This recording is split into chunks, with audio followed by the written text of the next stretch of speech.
अरे बेट्यांनो, जेवढे पण तुम्ही भावपूर्ण श्रद्धांजलीचे बॅनर लावलेत ना, ते काढून टाका. कारण की अख्ख्या महाराष्ट्राचा वाघ येतोय. हॅशटॅग दादा इज बॅक. हेला डाला ना. बारामतीला चाललोय म्हणून सांगायचं आणि पुण्यात उतरायचं आणि पुण्यातून मुंबईचं तिकीट काढून डायरेक्ट परदेशात जायचं. यालाच म्हणतात अजितदादा पॅटर्न. हा लय बेकार बर का. एंट्री खतरनाक होणार आहे, लक्षात ठेवा.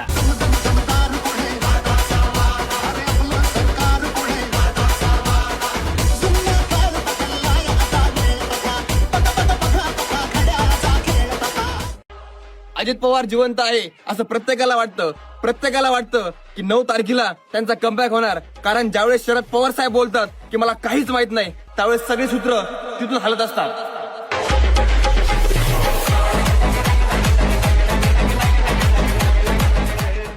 श्री विठ्ठल रुक्मिणी माता आई तुळजाभवानी तुम्हाला साकडे घालताना अंगावरती काटा येतोय, पण अजितदादांच्या या एंट्रीची संपूर्ण महाराष्ट्र आतुरतेनं वाट पाहतोय. अरे बेट्यानो, इतक्या लवकर मी काय जात नसतो तुम्हाला सोडून. हा, मला बी अजित पवार म्हणतात.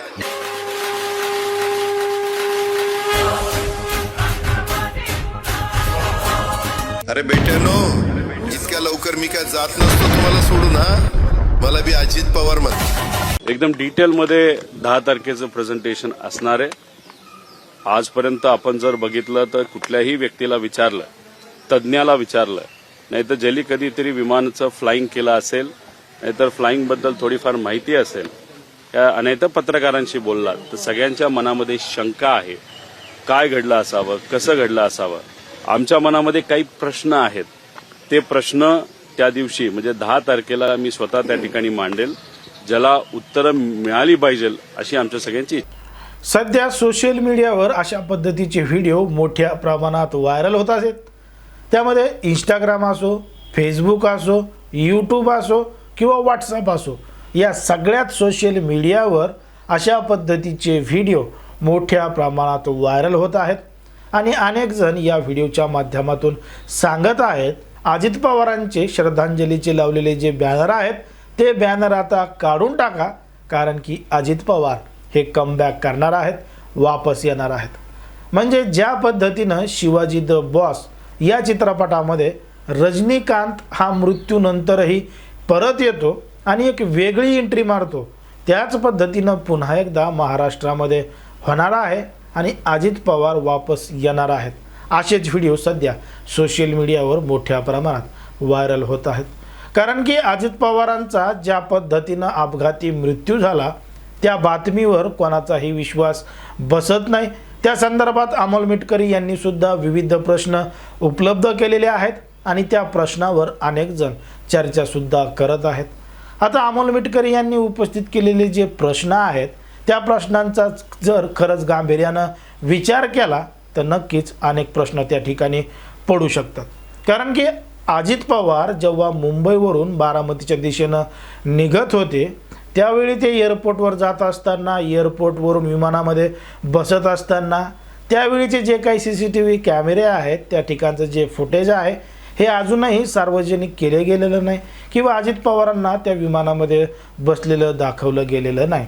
हा सुद्धा प्रश्न अमोल मिटकरी यांनी उपस्थित केला होता. त्यानंतर सगळ्यात महत्त्वाचा प्रश्न म्हणजे अजित पवार ज्या विमानामध्ये बसलेले होते त्या विमानाचे पायलट का बदलले गेले. कारण की असं कारण सांगितलं होतं की जे विमान उडवणारे पायलट होते ते पायलट ट्रॅफिकमध्ये फसलेले होते, त्यांना वेळेवर येता आलं नाही, म्हणून दुसऱ्या पायलटांना त्या ठिकाणी पाठवण्यात आलं आणि ते विमान अजित पवारांना घेऊन बारामतीच्या दिशेनं निघालं. आता हे सगळे दिलेले जे कारणं आहेत हे खरंच संशयास्पद आहेत.